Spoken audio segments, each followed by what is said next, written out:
Wow, this is a machine shop that absolutely loves Hurco. We're going to find out why today. Now, Mike, before we talk about this beautiful new machine you've just invested in, Varlowe Industrial Services, you're a fascinating company. You do lots of different things. What are they?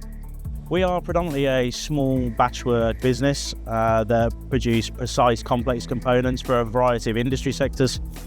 That's fascinating. You do a huge amount of things, but the most important thing for you here is the machine shop. Yes, correct. Okay, what kind of components are you making? What kind of volumes? So components range from quantities in terms of 1 off to 50 off.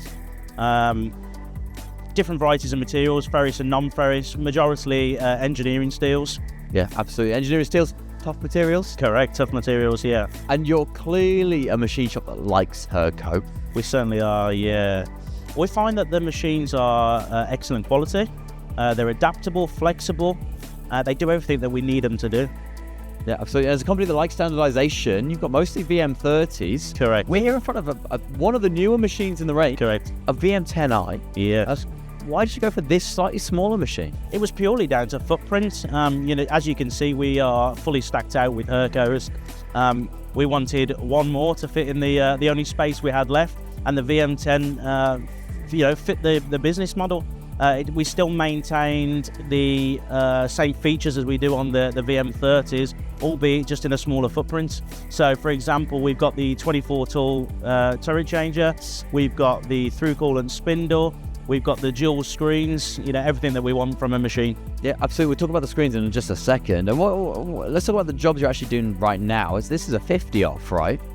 Yeah, and this 50 off, you'll be using the machine all day. How do you know you can rely on the machine to make a good part, not only the first time, actually after 8 hours of runtime, it warms up? Yeah, correct. So this is a 50 off, as you said, EN24T.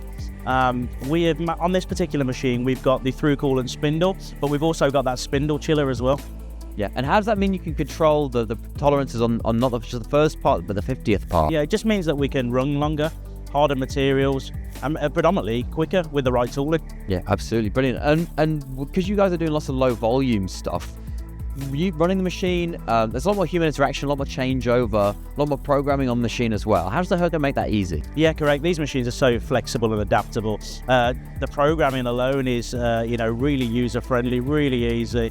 And with the dual screens, which I said we'll talk about in a moment, they're so user-friendly. We can have dual screens up. And what does it mean to have the dual screens for the operators? So with the dual screens, it enables us to have the parameters on one page and the toolpaths on the second page, whereas predominantly on the single screen, you can only choose one or the other. It allows us to program manually, but then have the program running with the toolpaths that are visual to the operator. Absolutely. And what does that mean for making components every day for quite demanding customers? Yeah, so programming manually allows us to reduce lead times in terms of inputting strains to the machine, getting onto a machine that's available, getting onto a machine that's got a space for an hour, 2 hours to be able to push those parts through quicker, to meet an ever-demanding customer.